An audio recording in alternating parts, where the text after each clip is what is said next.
யாத்திராகமம் 22ஆம் அதிகாரம். ஒருவன் ஒரு மாட்டையாவது ஒரு ஆட்டையாவது திருடி அதை கொன்றால் அல்லது அதை விற்றால் அவன் அந்த மாட்டுக்கு 5 மாடுகளையும் அந்த ஆட்டுக்கு 4 ஆடுகளையும் பதிலாக கொடுக்க கடவன். திருடன் கன்னமிடுகையில் கண்டுபிடிக்கப்பட்டு அடிக்கப்பட்டு செத்தால் அவன் நிமித்தம் இரத்த பழி சுமராது. சூரியன் அவன் மேல் உதித்திருந்ததானால் அவன் நிமித்தம் இரத்த பழி சுமரும்.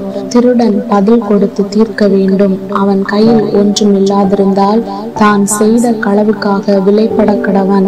அவன் திருடின மாடாவது கழுதையாவது ஆடாவது உயிருடனே அவன் கையில் கண்டுபிடிக்கப்பட்டால் இரட்டிப்பாய் அவன் கொடுக்க வேண்டும். ஒருவன் பிறனுடைய வயலிலாவது திராட்சை தோட்டத்திலாவது தன் மிருக ஜீவனை மேயவிட்டால் அவன் தன் சுய வயலிலும் திராட்சை தோட்டத்திலும் உள்ள பலனில் உத்தமமானதை எடுத்து பதில் செலுத்த கடவன்.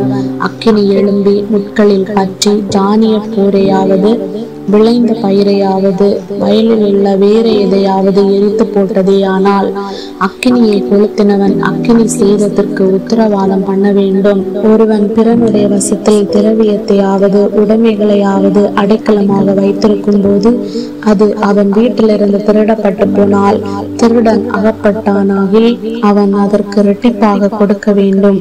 திருடன் அகப்படாதே போனால் அந்த வீட்டுக்காரன் தானே பிறனுடைய பொருளை அபகரித்தானோ இல்லையோ என்று அறியும்படி நியாயாதிபதிகளிடத்தில் அவனை கொண்டு போக வேண்டும்.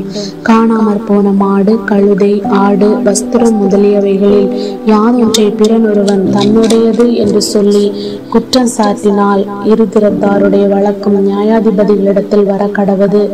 நியாயாதிபதிகள் எவனை குற்றவாளி என்று தீர்க்கிறார்களோ அவன் மற்றவனுக்கு இரட்டிப்பாக கொடுக்க கடவன்.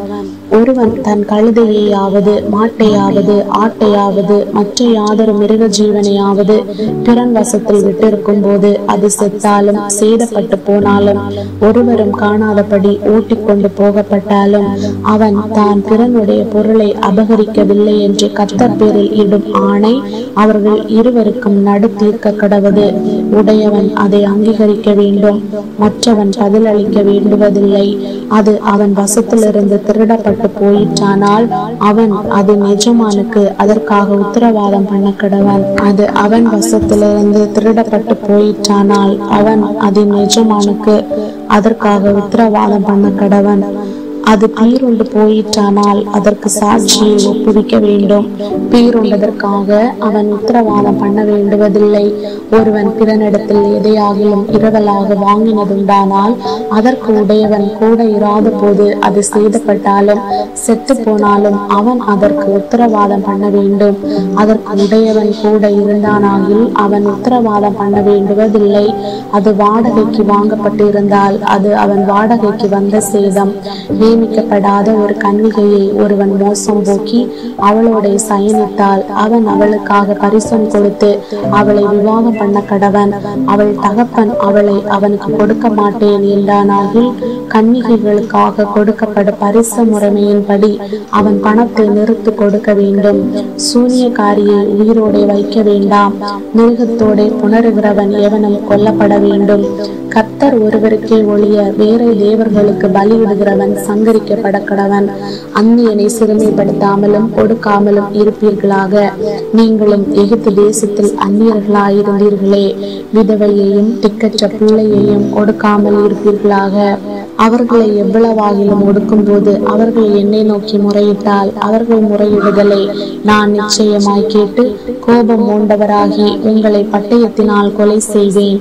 உங்கள் மனைவிகள் விதவிகளும் உங்கள் பிள்ளைகள் திக்கற்ற பிள்ளைகளும் ஆவார்கள். உங்களுக்குள் சிறுமைப்பட்டிருக்கிற என் ஜனங்களில் ஒருவனுக்கு நீங்கள் பணம் கடனாக கொடுத்திருந்தால் வட்டி வாங்குகிறவர்கள் போல அவனிடத்தில் வட்டி வாங்க வேண்டாம். பிறனுடைய வஸ்திரத்தை ஈடாக வாங்கினால் பொழுது போகும் முன்னமே அதை அவனுக்கு திரும்ப கொடுத்து விடுவாயாக. அவன் போர்வை அதுதானே, அதுவே அவன் தன் உடம்பை மூடிக்கொள்ளுகிற வஸ்திரம். வேறு எதினாலே போர்த்து படுத்துக் கொள்ளுவான்? அவன் என்னை நோக்கி முறையிடும் போது நான் அவனுக்கு செவி கொடுப்பேன். நான் இரக்கமுள்ளவராயிருக்கிறேன். நியாயாதிபதிகளை தூஷியாமலும் உன் ஜனத்தின் அதிபதியை சபியாமலும் இருப்பாயாக. முதல் பழுக்கும் உன் பழத்தையும் வடியும் உன் ரசத்தையும் காணிக்கையாக செலுத்த தாமதிக்க வேண்டாம். உன் குமாரரில் முதல் பேரானவனை எனக்கு கொடுப்பாயாக. உன் மாடுகளிலும் உன் ஆடுகளிலும் அப்படியே செய்வாயாக. குட்டியானது 7 நாள் தன் தாயோடே இருக்கட்டும். 8ஆம் நாளிலே அதை எனக்கு செலுத்துவாயாக. நீங்கள் எனக்கு பரிசுத்த மனுஷராயிருக்க கடவீர்கள். வெளியிலே பீருண்ட மாம்சத்தை புசியாமல் அதை நாய்களுக்கு போட்டு விடுங்கள்.